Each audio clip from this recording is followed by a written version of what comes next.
वैदिक vision group में आज से वैदिक ज्ञान का कार्यक्रम प्रारंभ हुआ है। जैसा कि इसका नाम है वैदिक विजन, वेद की दृष्टि।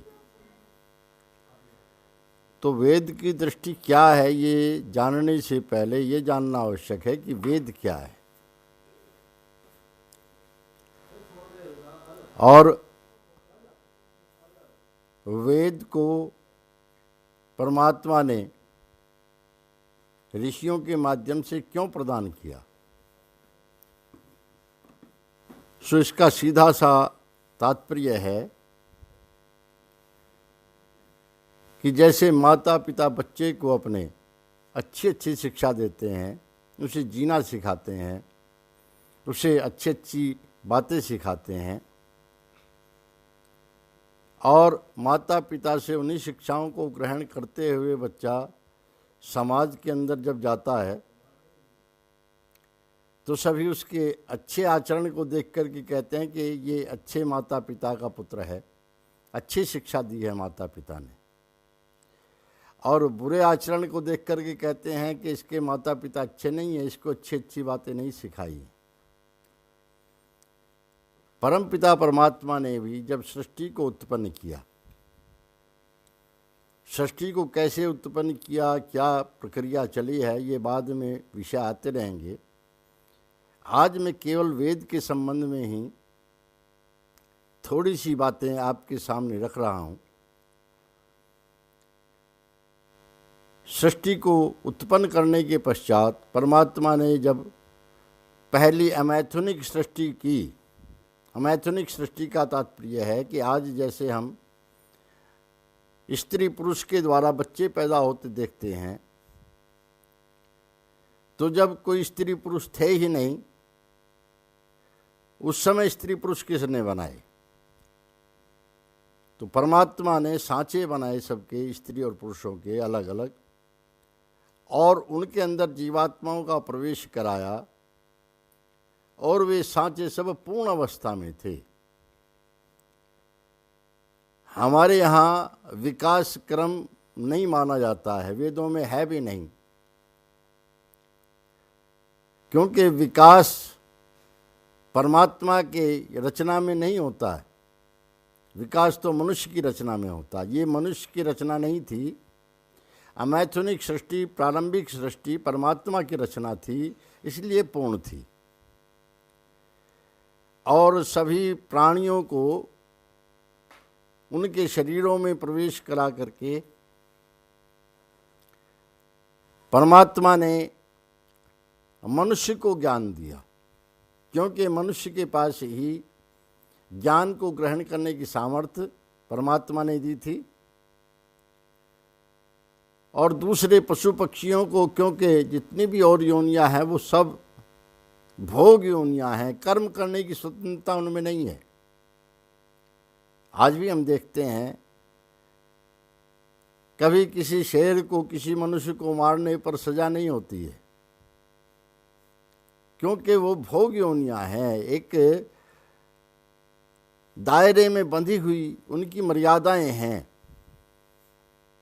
उससे बाहर वे नहीं जा सकते हैं।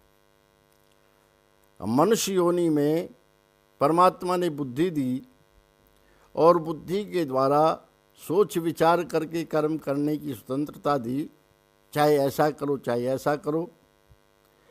तो इस रूप में परमात्मा ने ये उपकार किया कि चुनते समय तुम इन बातों का ध्यान रखना कि मैं जो बता रहा हूँ, इनके अनुसार कर्म करोगे तो तुमको सुख मिलेगा। माता भी वही बनी, पिता भी, आचार्य भी, सब कुछ परमात्मा बना, और अपना ज्ञान परमात्मा ने दिया।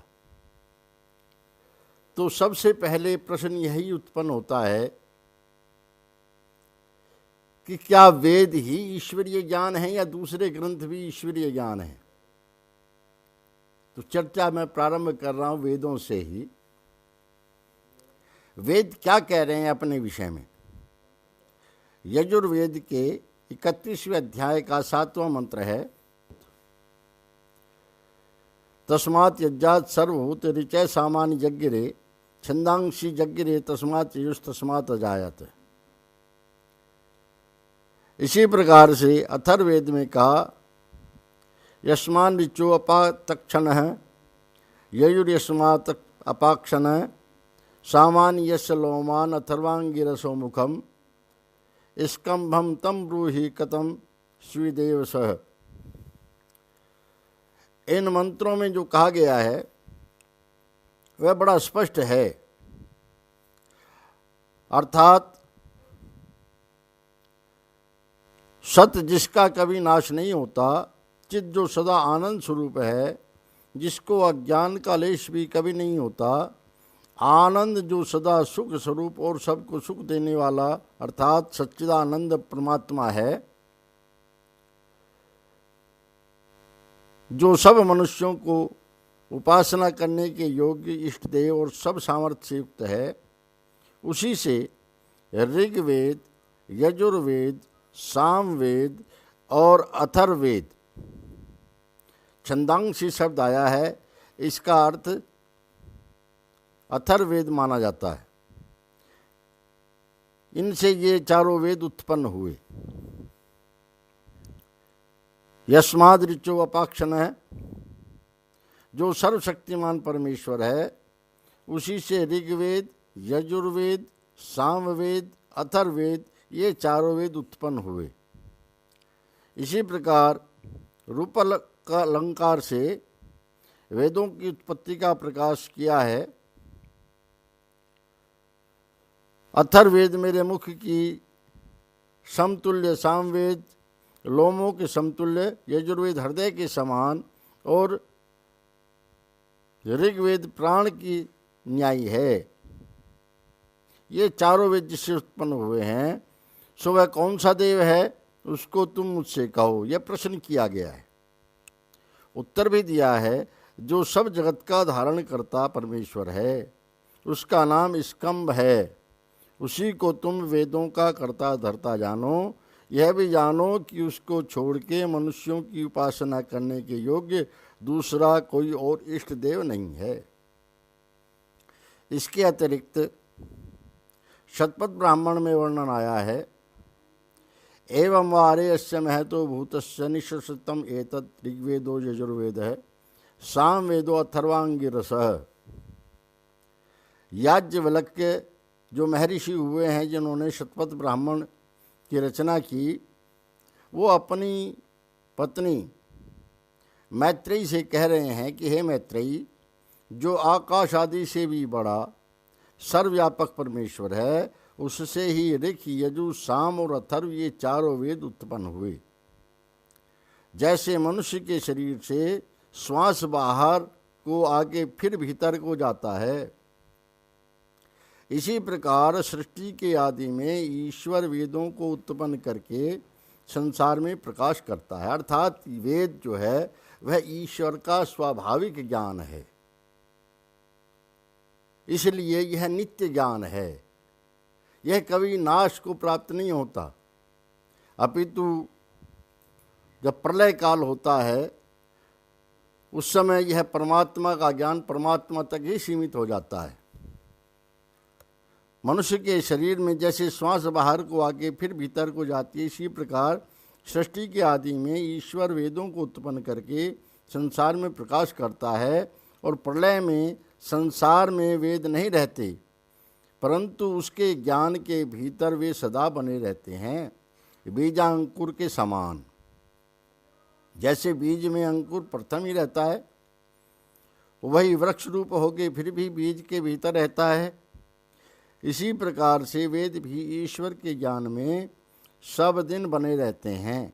उनका नाश कभी नहीं होता, क्योंकि वह ईश्वर की विद्या है। इससे इनको नित्य ही जानना चाहिए। वेद नित्य ज्ञान है, परमात्मा का ज्ञान होने के कारण।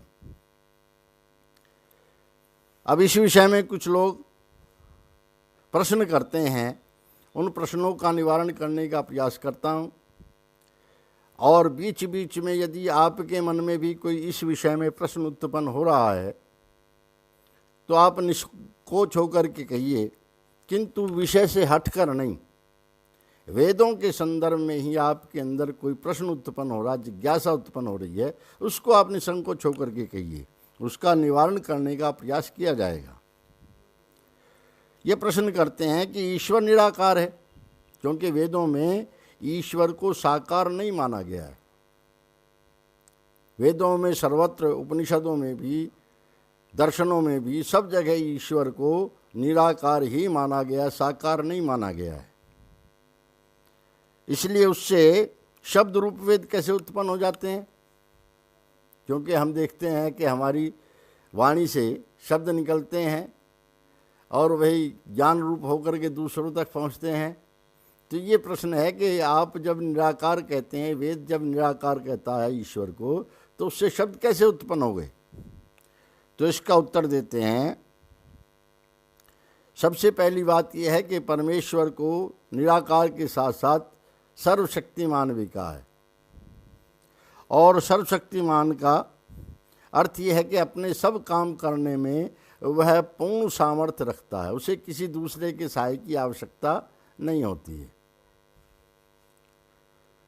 इसलिए परमेश्वर में ऐसी शंका नहीं करनी चाहिए कि उसने कैसे ये सब उत्पन्न किया, क्योंकि मुख और प्राणादि साधनों के बिना भी परमेश्वर में मुख और प्राणादि के काम करने का अनंत सामर्थ्य है।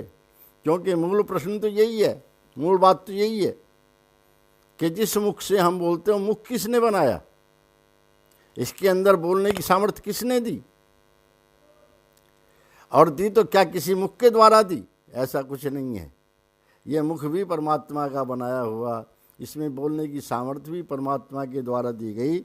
इसलिए वेदों के विषय में ऐसी आशंका नहीं करनी चाहिए।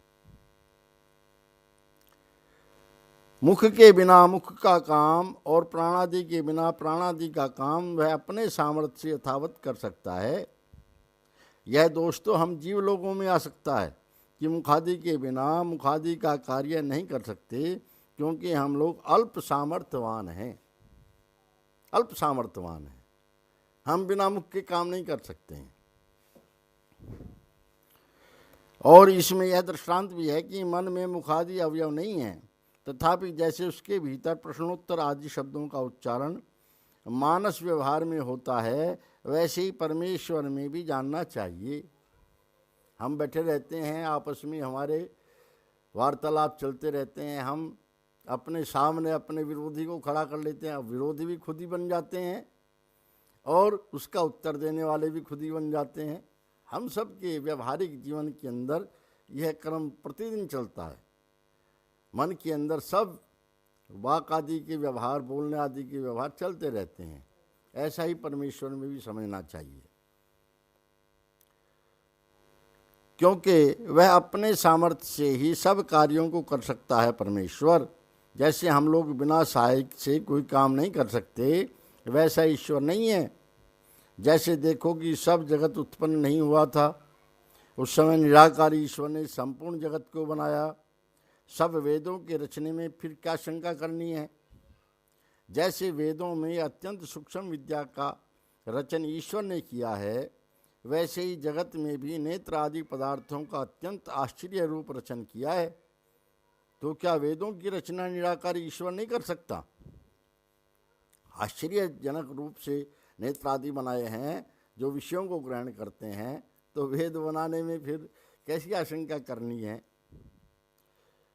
दूसरा प्रश्न लोग करते हैं इसी से संबंधित कि जगत के रचने में ईश्वर के बिना किसी जीव का सामर्थ्य नहीं है। ये तो सही है, किंतु जैसे व्याकरण आदि शास्त्र रचने में मनुष्यों का सामर्थ्य होता है, वैसे वेदों के रचने में भी जीव का सामर्थ्य हो सकता है।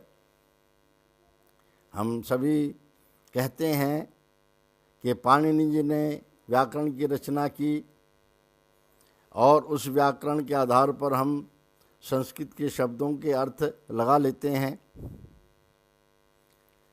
तो इस विषय में भी बड़ा स्पष्ट मत है कि आज हम जिस संदर्भ में बात को लेते हैं वह उचित नहीं है। क्यों? क्योंकि पहले ईश्वर ने वेद रचे हैं, उनको पढ़ने के बाद अन्य व्याकरण आदि के ग्रंथ रचने की सामर्थ्य मनुष्य में आई है। यदि वेद पहले नहीं होते तो व्याकरण आदि की रचना नहीं हो सकती थी। छंदों का प्रयोग भी वेदों में है, स्वरों का प्रयोग भी वेदों में है, और हर मंत्र के साथ में ये लिखे आते हैं ये फला छंद है, ये स्वर है, ये इस तरह से। यदि वेद न होते तो मनुष्य कैसे व्याकरण की रचना कर लेता? उसके पढ़ने और ज्ञान के बिना कोई भी मनुष्य विद्वान नहीं हो सकता। जैसे इस समय में किसी शास्त्र को पढ़ के, किसी का उपदेश सुन के और मनुष्यों के परस्पर व्यवहारों को देख के ही मनुष्यों को ज्ञान होता है, अन्यथा कभी नहीं होता। जैसे किसी मनुष्य के बालक को जन्म से एकांत में रख के उसको अन्न और जल युक्ति से दें, में सब कुछ दें, उसके साथ भाषण आदि व्यवहार लेशमात्र भी कोई मनुष्य न करे, कि जब तक उसका मरण न हो तब तक उसको इसी प्रकार से रखे तो मनुष्य पने का भी ज्ञान उसे नहीं हो सकता कि मैं मनुष्य हूँ। तथा जैसे बड़े वन में मनुष्यों को बिना उपदेश के यथार्थ ज्ञान नहीं होता, किंतु पशुओं की न्यायी उसकी प्रवृत्ति देखने में आती है, वैसे ही वेदों के उपदेश के बिना भी सब मनुष्यों की प्रवृत्ति हो जाती। फिर ग्रंथ रचने के सामर्थ्य की तो कथा क्या कहनी है। इससे वेदों को ईश्वर के रचित मानने से ही कल्याण है, अन्यथा नहीं। हम बहुत सारे उदाहरण हमारे जीवन में मिलते हैं। बहुत पहले एक घटना सुनी थी, एक बच्चा था, बाद में उसको रामू नाम दिया गया। उसको बचपन में ही भेड़िया उठा करके ले गया और 12 वर्षों तक वो भेड़िए ने ही उसका पालन पोषण किया, वन जंगल में ही रहा। 12 वर्ष के पश्चात जब कोई शिकारी उधर गए थे वन में, उनको वह मनुष्य मिला, बाल बढ़े हुए, नाखून बढ़े हुए, जंगली अवस्था में, नग्न अवस्था में, तो वे उसको ले आए, उसका रामू नाम रखा। वह कुछ नहीं जानता था, न कुछ बोल सकता था, न उसे कोई ज्ञान था, भेड़ियों की तरह ही ऐसे ही चलता था, चारों 2 हाथ और 2 पैर रख करके ज़मीन के ऊपर, और वैसे ही मनुष्यों को देख करके भयभीत होता था, डरता था। भेड़ियों की तरह उसके सारे के सारे व्यवहार थे। तो इसलिए अगर मनुष्य को ज्ञान न दिया जाए तो यह कभी ज्ञानी नहीं बन सकता, और पहले ज्ञान मिलता है तब वह आगे दूसरे शास्त्रों की रचना कर सकता है, उससे पहले नहीं। यदि हम ये कहें कि पाणिनि जी को तो अंतर से यह साक्षात हुआ, तो पाणिनि जो बाद में हुए, पहले मनुष्य को यह साक्षात क्यों नहीं हो गया, ये प्रश्न करते हैं। अरे भाई, हुआ उसी को पढ़ करके तो पाणिनि जी ने यह व्याकरण की रचना की। मनुष्य को सृष्टि के प्रारंभ में ही जो वेद ज्ञान दिया, इसके अंदर सब व्याकरण आदि को बनाने की विद्या इसके अंदर निहित है, गणित आदि की विद्या निहित है, सारे विज्ञानों की विद्या निहित है। इसको पढ़ कर के लोग दूसरी दूसरी विद्याओं का विकास कर लेते हैं। अब प्रश्न ये उत्पन्न होता है कि ईश्वर ने मनुष्यों को स्वाभाविक ज्ञान दिया है, सो सब ग्रंथों से उत्तम है, क्योंकि उसके बिना वेदों के शब्द, अर्थ और संबंध का ज्ञान कभी नहीं हो सकता। और जब उस ज्ञान की क्रम से वृद्धि होगी, जैसा कि डार्विन आदि ने कहा है, आप पढ़ते हैं कि धीरे धीरे धीरे धीरे बंदर से मनुष्य बन गया, फला से मनुष्य बन गया, उसके ज्ञान का भी धीरे धीरे धीरे धीरे विकास हो रहा है। उन श्रीमान जी से कोई ये पूछने वाला नहीं, क्योंकि वैसे तो आजकल उस विकासवाद की भी धज्जियाँ उन्हीं के लोगों ने उड़ा दी है।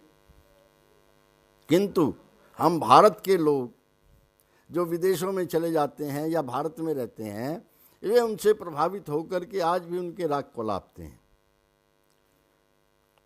तो वे इस तरह के तर्क दिया करते हैं कि धीरे धीरे विकास हो रहा है, ऐसे ही धीरे धीरे विकास करके जो विद्या की पुस्तकें हैं उनको भी रच सकते हैं। तो इसलिए वेदों की उत्पत्ति को भी ईश्वरीय मानना ये तर्क संगत नहीं है। काल निर्धारण भी कर दिया, 5000 साल, 11,000 ईसा पूर्व, कोई कहता है उस काल पूर्व, कोई कहता है उस काल पूर्व। और ये पाश्चात्य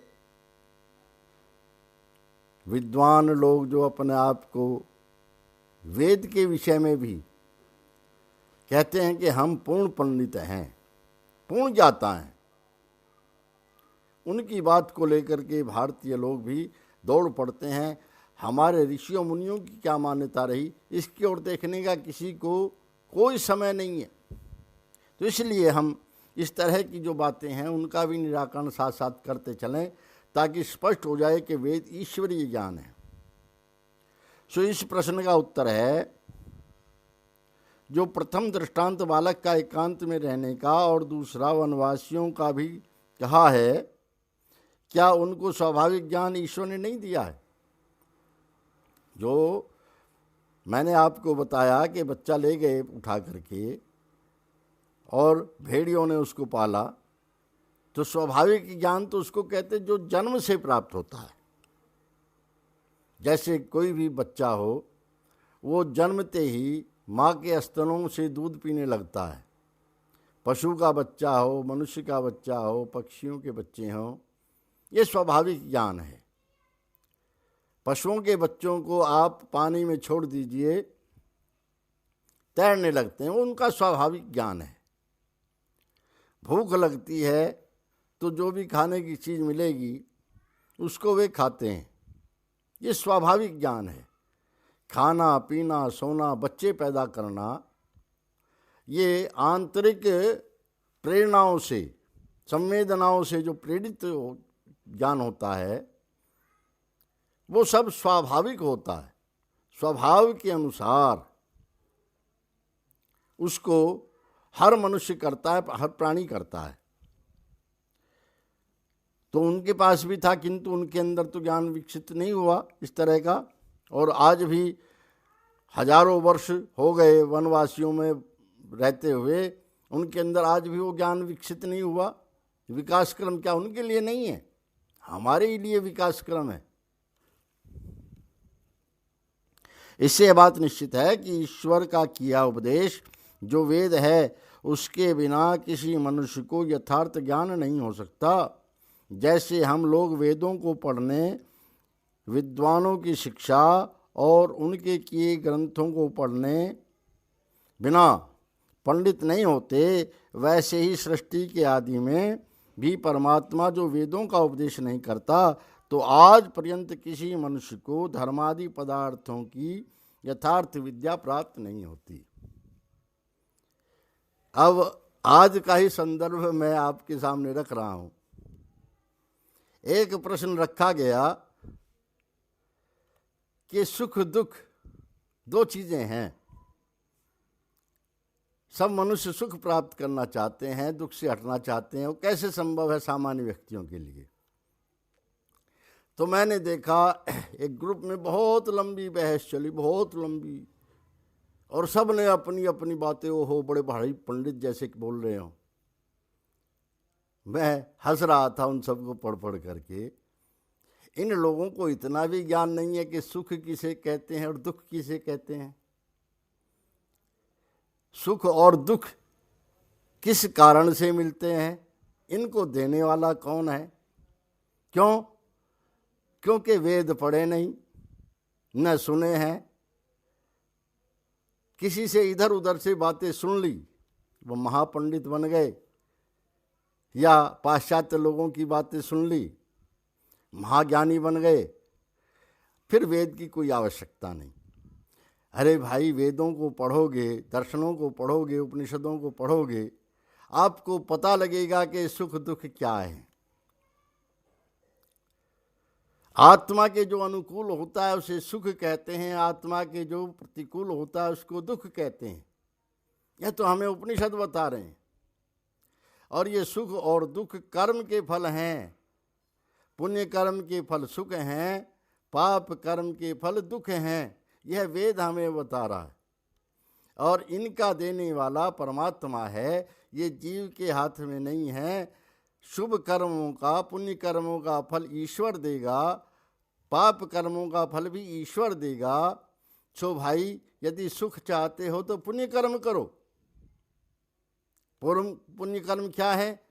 जो वेद में बताए हैं, अर्थात जो हम कर्म परमात्मा की आज्ञा अनुसार करते हैं, वे सारे के सारे पुण्य कर्म हैं। उनके करने से आपको सुख मिलेगा। कब मिलेगा? वर्तमान में नहीं, अपितु भविष्य में। हेयम दुखम अनागतम, योग दर्शन का सूत्र है। हेयम दुखम अनागतम, जो आने वाले समय में दुख हमें प्राप्त होने हैं, उनसे बचा जा सकता है। क्योंकि वर्तमान में जो हम दुख झेल रहे हैं, वे हमारे पूर्व किए हुए कर्मों के अनुसार हैं। वे आपको भोगने पड़ेंगे, क्योंकि वो कर्म आप कर चुके। किंतु जो आगे आपको मिलेंगे वो वर्तमान के कर्मों के परिणाम होंगे। इसलिए वर्तमान में कर्म अच्छे करो भाई, तो आगे आने वाले दुख से बच जाओगे। और दुख का अभाव सुख होता है। और ये पता नहीं क्या मोक्ष की और उसकी वे सारी बातें आत्मज्ञान के पश्चात वहाँ न सुख होता है न दुख होता है। आनंद की अवस्था इन दोनों से ऊपर की अवस्था होती है। तो यह कौन बताता है? वेद बताते हैं। जैसे हम लोग वेदों के पढ़ने से, विद्वान और शिक्षा उनके द्वारा ग्रंथों को पढ़ने से ही हम पंडित होते हैं, ऐसे ही आज पर्यंत किसी मनुष्य को धर्मादि पदार्थों की यथार्थ विद्या नहीं होती बिना उपदेश के या वेदों के। इससे क्या जाना जाता है कि विद्वानों की शिक्षा और वेद पढ़ने के बिना केवल स्वाभाविक ज्ञान के आधार पर किसी मनुष्य का निर्वाह नहीं हो सकता। जैसे हम लोग अन्य विद्वानों से वेदादि शास्त्रों के अनेक प्रकार के विज्ञान को ग्रहण करके ही पीछे ग्रंथों को भी रच सकते हैं, वैसे ही ईश्वर के ज्ञान की भी अपेक्षा सब मनुष्यों को अवश्य है। अर्थात ईश्वर का जो ज्ञान वेद है, इसको सब मनुष्यों को अवश्य ही पढ़ना चाहिए। क्योंकि सृष्टि के आरंभ में पढ़ने और पढ़ाने की कुछ भी व्यवस्था नहीं थी, तथा विद्या का कोई भी ग्रंथ भी नहीं था। उस समय ईश्वर के किए वेदोपदेश के बिना, विद्या के नहीं होने से कोई मनुष्य ग्रंथ की रचना कैसे कर सकता? अर्थात संभव ही नहीं थी। सब मनुष्यों को सहायकारी ज्ञान में स्वतंत्रता नहीं है, और स्वाभाविक ज्ञान मात्र से विद्या की प्राप्ति किसी को नहीं हो सकती। इसी से ईश्वर ने सब मनुष्यों के हित के लिए वेदों की उत्पत्ति की। यदि परमात्मा वेदों का ज्ञान न देता तो उसको परोपकारी कहने का कोई औचित्य भी नहीं था। वो परोपकारी है क्योंकि उसने परोपकार किया, जीव के ऊपर उपकार किया कि सृष्टि को बनाया, और इस सृष्टि को भोगने का ज्ञान जो वेद है वह इसको प्रदान किया। और जो ये कहा था कि अपना ज्ञान सब वेदादि ग्रंथों से श्रेष्ठ है, सो भी अन्यथा है, गलत है। क्योंकि वह स्वाभाविक जो ज्ञान है सो साधन कोटि में आता है। जैसे मन के संयोग के बिना आँख से कुछ नहीं देख सकता, तथा आत्मा के संयोग के बिना मन से भी कुछ नहीं होता, वैसे ही जो स्वाभाविक ज्ञान है सो वेद और विद्वानों की शिक्षा के ग्रहण करने में साधन मात्र ही है, तथा पशुओं के समान व्यवहार का भी साधन है। परंतु वह स्वाभाविक ज्ञान धर्म, अर्थ, काम और मोक्ष विद्या का साधन स्वतंत्रता से कभी नहीं हो सकता।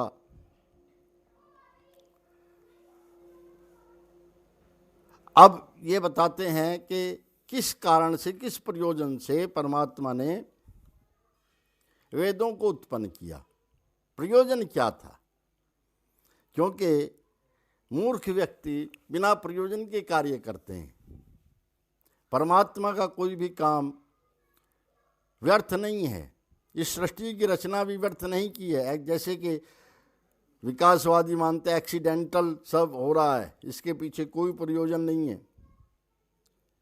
जब प्रयोजन नहीं है तो भाई तुम सूर्य का लाभ क्यों उठाते हो, चंद्रमा का लाभ क्यों उठाते हो, पृथ्वी का लाभ क्यों उठाते हो, औषधियों का लाभ क्यों उठाते हो? जब ये सब बिना प्रयोजन के चल रहा है तो इसका अर्थ ये है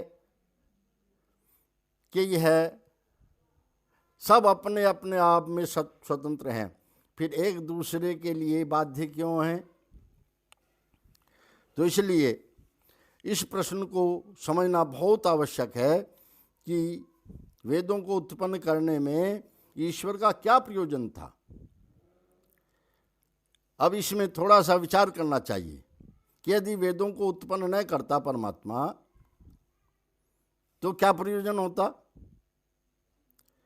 अगर इसमें यह कहा जाए कि इसका उत्तर हम नहीं जान सकते तो ठीक है, क्योंकि वेद तो ईश्वर के नित्य विद्या है, उसकी उत्पत्ति या अनुत्पत्ति हो ही नहीं सकती। जैसे उदाहरण दिया कि जैसे हमारी सांस निकलती हैं और सांस अंदर जाती हैं स्वाभाविक रूप से, जानबूझ करके हम सांस को बाहर नहीं फेंकते न अंदर लेते हैं, ऐसे ही परमात्मा का ये स्वाभाविक ज्ञान है, इसकी उत्पत्ति और अनुत्पत्ति का प्रश्न नहीं होता। किंतु ये जीवों की अपेक्षा से हम जीव लोगों के लिए ईश्वर ने जो वेदों का प्रकाश किया है सो उसकी हम पर परम कृपा है।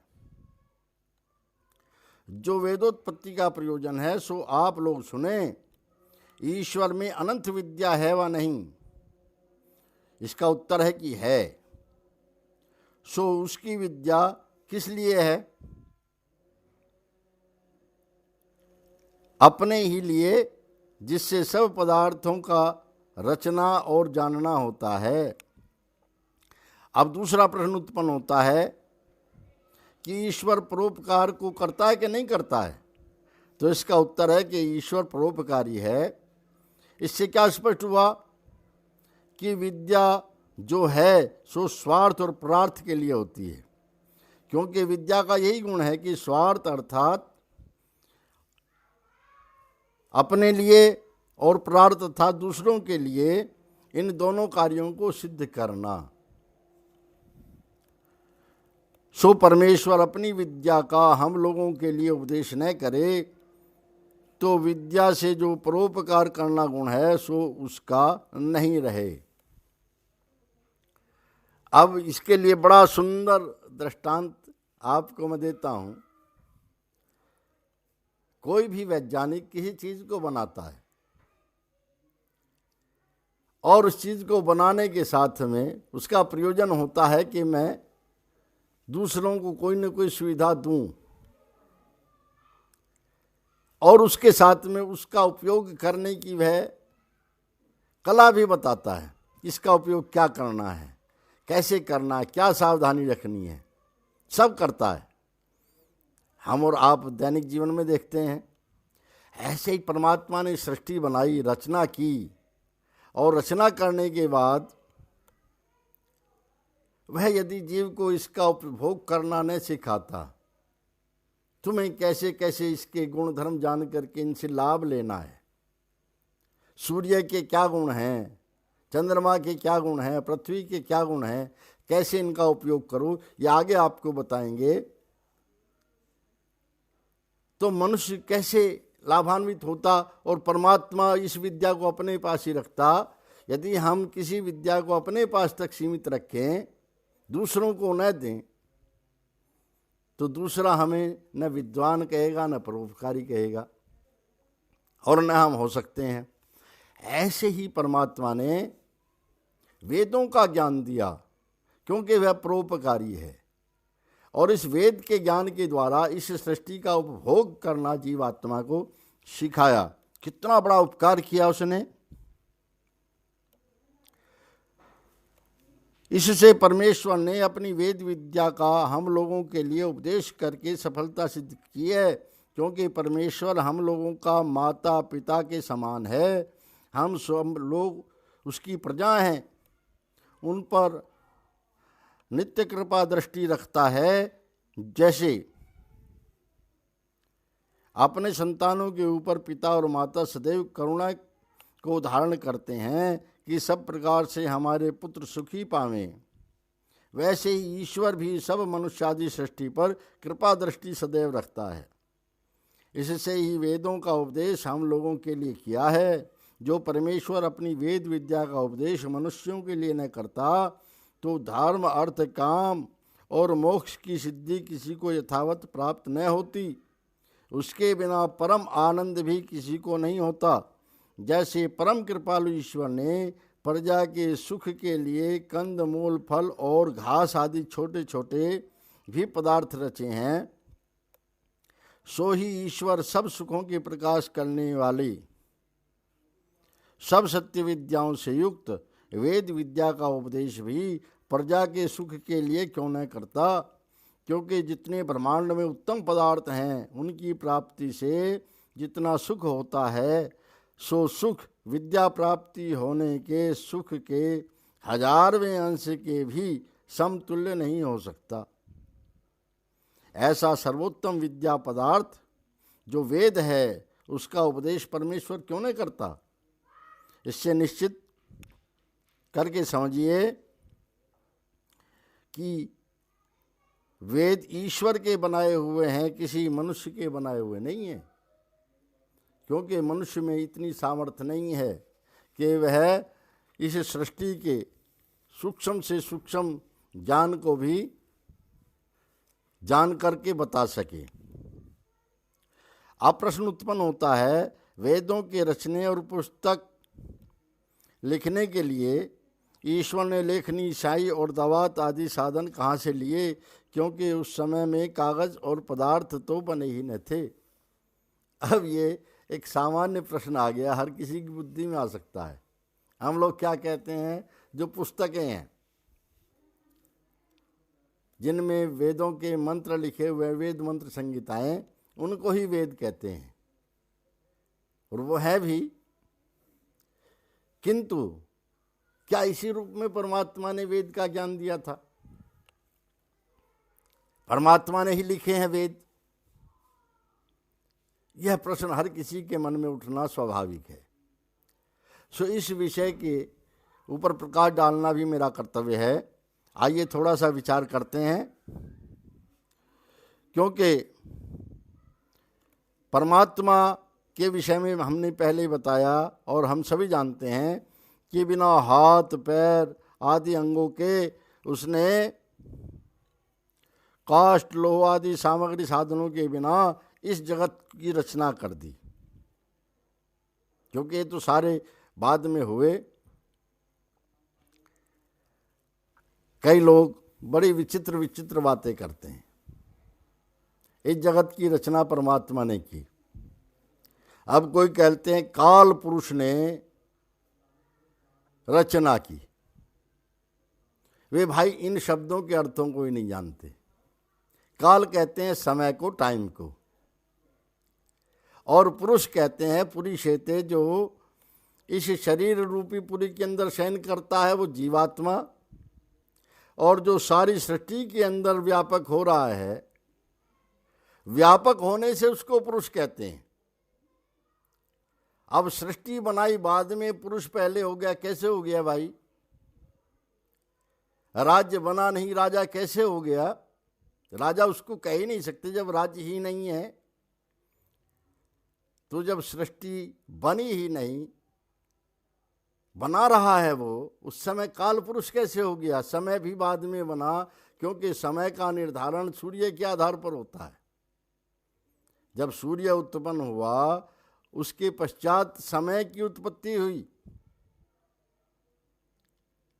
जब सूर्य नहीं था तो काल कहाँ से आ गया? वह तो कालों का भी काल है। उसके ज्ञान के अंदर सब ये रहते हैं। उसने नियम निर्धारित कर दिया, इतने समय में यह पृथ्वी घूमेगी, इतने समय में सूर्य के चारों तरफ चक्कर लगाएगी। वह अलग बात है, लेकिन हम लोगों को काल का ज्ञान सूर्य के द्वारा ही होता है। और पुरुष का अर्थ है कि वह इस सृष्टि के अंदर व्यापक हो रहा, अर्थात सृष्टि के बनने के बाद में उसको पुरुष नाम दिया गया। तो इसलिए उस निराकार ने ही इस सारी सृष्टि को बनाया है। जैसे हाथ आदि अवयवों के बिना उसने सब जगत को रचा है, वैसे ही वेदों को भी सब साधनों के बिना रचा है, क्योंकि ईश्वर सर्वशक्तिमान है। इसलिए उसमें ऐसी शंका नहीं करनी चाहिए, परंतु उसके उत्तर में यह जानो कि वेदों को पुस्तकों में लिख के सृष्टि के आदि में ईश्वर ने प्रकाशित नहीं किए थे। ये पुस्तक रूप में नहीं थे। तो किस प्रकार किए थे? ज्ञान के बीच में। किनके ज्ञान में? अग्नि, वायु, आदित्य और अंगिरा के। वे तो जड़ पदार्थ हैं। ज्ञान से अभिप्राय यहाँ बुद्धि से है, जो सात्विक बुद्धि उस समय थी इन लोगों की, उनकी बुद्धि के अंदर ये सारे ज्ञान वेदों के उत्पन्न किए। अब ये चारों नाम भ्रांति पैदा हो जाती है। अग्नि, वायु, आदित्य और अंगिरा, ये चारों जड़ पदार्थों के नाम भी होते हैं। तो इसका उत्तर है कि ऐसा नहीं है। सृष्टि के आदि में मनुष्य देहधारी ये ऋषि हुए हैं, क्योंकि जड़ में ज्ञान के कार्य का असंभव है, और जहाँ जहाँ असंभव होता है वहाँ वहाँ लक्षणा होती है। जैसे किसी सत्यवादी विद्वान पुरुष ने किसी से कहा कि खेतों में मंचान पुकारते हैं, मंचान क्रोशंती। इस वाक्य से लक्षणा है। लक्षणा से अर्थ होता है कि मंचान के ऊपर मनुष्य पुकार रहे हैं। इसी प्रकार से यहाँ भी जानना कि विद्या के प्रकाश होने का संभव मनुष्यों में ही हो सकता है, अन्यत्र नहीं। इसमें जो शतपथ आदि ब्राह्मण ग्रंथ हैं उनके प्रमाण भी दिए जा सकते हैं। उन चार मनुष्यों के ज्ञान में ही वेदों का प्रकाश करके उनसे ब्रह्मा आदि के बीच में वेदों का प्रकाश कराया गया। यह आगे थोड़ा सा विस्तार से इस विषय में चर्चा करेंगे। अब प्रश्न उत्पन्न होता है कि ईश्वर ने जो ज्ञान दिया और उसने अपने ज्ञान से वेदों का रचन कर लिया, परमात्मा ने उनको ज्ञान दे दिया। अब उस से फिर उन्होंने अपने ज्ञान से वेदों की रचना कर ली, ऐसा हुआ होगा। किंतु ऐसा नहीं, क्योंकि हम सब यह भी जानते हैं कि ईश्वर ने उनको ज्ञान किस प्रकार का किया था। उनको वेद रूप ज्ञान दिया था। अब यह प्रश्न है कि वह ज्ञान ईश्वर का है या उनका है। अब हम जब सुनते हैं किसी व्यक्ति को तो उससे पूछते हैं कि भाई ये ज्ञान तुम्हें दिया किसने? तो कहता है कि मैंने वहाँ से उस पुस्तक से पढ़ा, मैंने उससे ये सुना, मैंने उससे ये सुना। सब हर कोई यही कहता है कि मैंने वहाँ से सुना, वहाँ से सुना, वहाँ से सुना। अब यही प्रश्न है कि उनके अंदर जो ज्ञान था वह परमात्मा का दिया हुआ था, और उन्होंने जो आगे दिया तो वह किसका ज्ञान हुआ? तो इसका उत्तर ठीक यही है कि जिसका वह ज्ञान था उसी ने वेदों को बनाया। फिर उन्हीं ने वेद रचे। और शंका जो आपने की थी उसका विवरण करने के लिए जो उत्पन्न हुई थी शंका, इसलिए हमने ये विचार किया है। अब प्रश्न उत्तर रूप में थोड़ी सी और चर्चा हम इस विषय में करेंगे। प्रश्न उत्पन्न होता है कि ईश्वर न्यायकारी है व पक्षपाती। सभी उत्तर देते हैं कि न्यायकारी है। जब परमेश्वर न्यायकारी है तो सबके हृदयों में वेद का प्रकाश क्यों नहीं किया? क्योंकि चारों के हृदय में प्रकाश करने से ईश्वर में पक्षपात आता है। देखो, सृष्टि के प्रारंभ में बहुत सारे स्त्री पुरुषों के जोड़े बनाए थे। यह हमें ब्राह्मण ग्रंथ और उपनिषदों से ज्ञान प्राप्त होता है। बहुत सारे स्त्री पुरुषों के जोड़े बनाए, किंतु ज्ञान उनमें केवल चार को दिया। तो जब सृष्टि के प्रारंभ में बहुत सारे स्त्री पुरुषों के जोड़े बनाए तो सबको ज्ञान क्यों नहीं दे दिया? ऐसा करने से तो ईश्वर में पक्षपात आ जाता है। एक सामान्य सा सीधा सा स्वाभाविक प्रश्न है किंतु यह प्रश्न स्वाभाविक जरूर है, किंतु इसका उत्तर बड़ा स्पष्ट है कि ईश्वर में पक्षपात का लेश भी नहीं होता। क्यों? उस न्यायकारी परमात्मा का साक्षात न्याय ही प्रकाशित होता है। न्याय उसको कहते हैं कि जो जैसा कर्म करे उसको वैसा ही फल दिया जाए। अब जानना चाहिए कि उन्हीं 4 मनुष्यों का ऐसा पूर्व पुण्य था, उनके हृदय में वेदों का प्रकाश किया गया। वही 4 मनुष्य वेद को ज्ञान ग्रहण करने के योग्य थे, इतने पुण्य आत्मा थे। बाकी शेष जो थे, अब आप कहेंगे सृष्टि के प्रारंभ में पुण्य कर्म कहाँ से आ गए?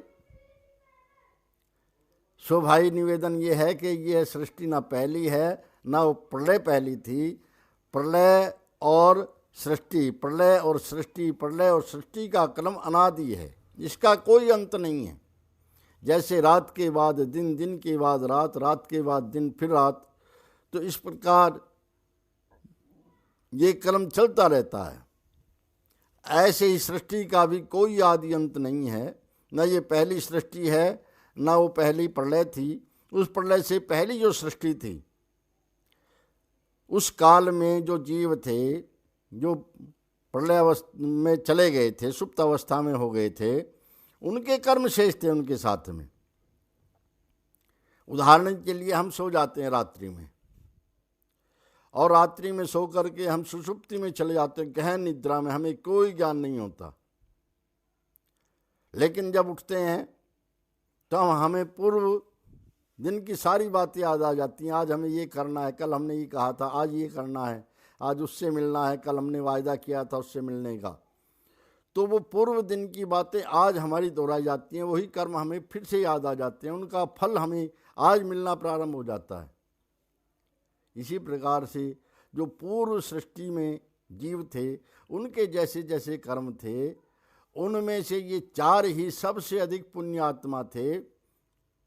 इसलिए उनको परमात्मा ने वेद का ज्ञान दिया। इसमें ईश्वर की न्यायकारिता ही झलकती है, पक्षपात किंचित मात्र भी परिलक्षित नहीं होता। वे जो 4 मनुष्य थे, पुरुष थे, उनका पूर्व पुण्य कहाँ से आया, यही प्रश्न उठाया। जीव, जीवों के कर्म और स्थूल कार्य जगत ये तीनों अनादि हैं। जीव और कारण जगत स्वरूप से अनादि हैं, कर्म और स्थूल कार्य जगत प्रभाव से अनादि हैं। उनकी व्याख्या आगे हम करते रहेंगे वेदों के आधार पर। अब वेदों में जो छंद हैं, गायत्री आदि छंद हैं, 7 छंदों का वर्णन वेदों में है, और इनके अतिरिक्त और कोई छंद बना भी नहीं सका है। वही सारे के सारे छंद जो वेदों में हैं माने जाते हैं। तो इनके विषय में प्रश्न उठता है, क्या ये भी परमात्मा नहीं बनाए हैं?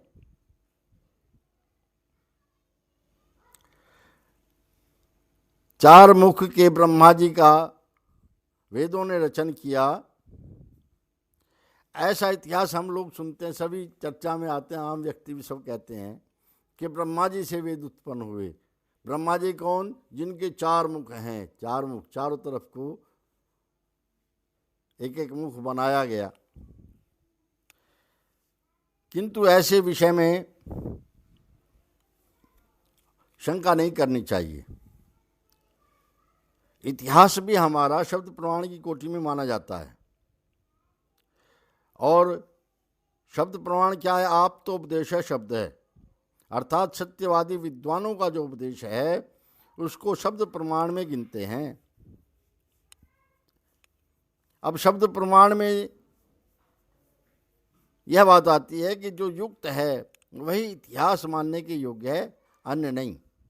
इस सूत्र के भाष्य में वात्स्यायन मुनि ने आप का लक्षण कहा है, जो साक्षात सब पदार्थ विद्याओं का जानने वाला, कपट आदि दोषों से रहित धर्मात्मा है, कि जो सदा सत्यवादी, सत्यमानी और सत्यकारी है, जिसको पूर्ण विद्या से आत्मा में जिस प्रकार का ज्ञान है, उसके कहने की इच्छा की प्रेरणा से सब मनुष्यों पर कृपा दृष्टि से सब सुख होने के लिए सत्य उपदेश का करने वाला है, और जो पृथ्वी से लेके परमेश्वर पर्यंत सब पदार्थों को यथावत साक्षात करना और उसी के अनुसार वर्तना, इसका नाम आप्ति है।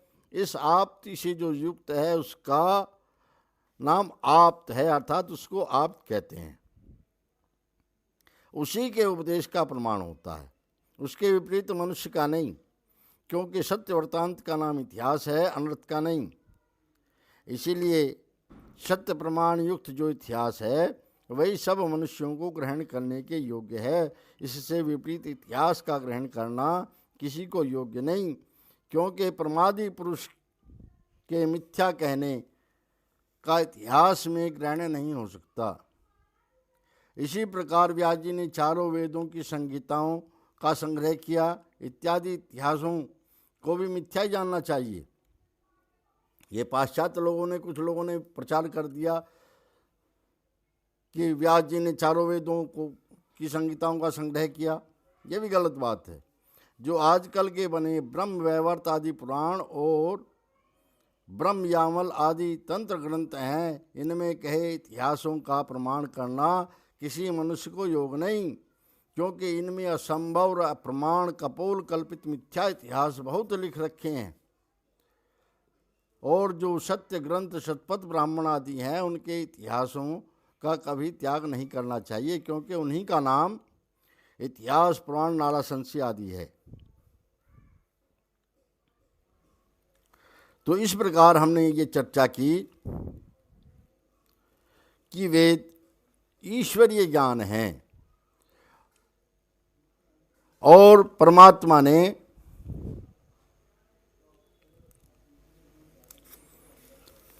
सब मनुष्यों के उपकारार्थ यह कृपा दृष्टि की अपना ज्ञान मनुष्यों को दिया। अब इस विषय में थोड़ी सी बातें और बता करके आज के विषय को यहीं विराम देंगे। आप सभी को फिर निमंत्रित करते हैं। इस विषय में कोई बात ऐसी रहेगी जो आपकी समझ में नहीं आई, कोई नए प्रश्न इस विषय में आपके मस्तिष्क में गूंज रहे हैं, कोई नई विचारधारा आपके मस्तिष्क में गूंज रही है, उस सभी से आप मुझे अवगत कराने की कृपा करें, जिससे आपकी बातों का यथोचित उत्तर मैं दे सकूं। अब वेदों की उत्पत्ति के विषय में सबसे बड़ा प्रश्न है कि वेद कब उत्पन्न हुए। कुछ लोग पाश्चात्य लोगों के कहने में आकर के काल निर्धारण करने लगते हैं। कुछ भारतीय लोग भी ऐसे हुए जो पाश्चात्य विद्वानों के प्रभाव में आकर के गणना करने लगे 5000 वर्ष पूर्व ईसा पूर्व, 11000 वर्ष ईसा पूर्व, या कुछ लोग और भी थोड़ा सा पीछे चले जाते हैं। किंतु आप सब ध्यान रखिए कि वेदों की उत्पत्ति का काल 1,96,08,00,000 इतने वर्ष के लगभग हो चुका है। अब इसमें प्रश्न ये कैसे निश्चय हो, इतने वर्ष वेद के जगत की उत्पत्ति में बीत गए हैं। अब ये बताते हैं कि हमारी काल गणना कैसी है। हमारे यहाँ सबसे पहला आता है मनवंतर। मनवंतर हैं हमारे, ये 7वां मनवंतर चल रहा है। इससे पूर्व 6 मनवंतर हो चुके हैं। जो पहला मनवंतर था उसमें स्वामभव मनवंतर उसको बोलते हैं, वह और 7 मनवंतर आगे भोगेंगे। यह सब मिलके 14 मनवंतर होते हैं पूरी सृष्टि में। और इनका कालक्रम होता है 71 चतुर्युगों का नाम एक मनवंतर। 71 चतुर्युगी होती हैं एक मनवंतर में। और ये सारा का सारा पूरा विवरण है, जो देखना चाहेंगे उसको बना करके हम भेज देंगे। लेकिन इसमें यह स्पष्ट हो गया कि 6 मनवंतर बीत चुके हैं, 7वां मनवंतर चल रहा है। इस दृष्टि से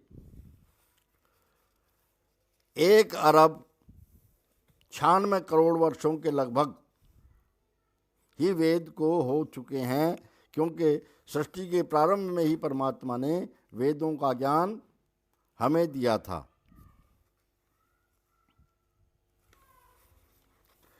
अब इस विषय में जो प्रश्न हो उन प्रश्नों को मैं आमंत्रित करता हूं और आज के विषय को यहीं पर विराम देता हूं। ओम शम।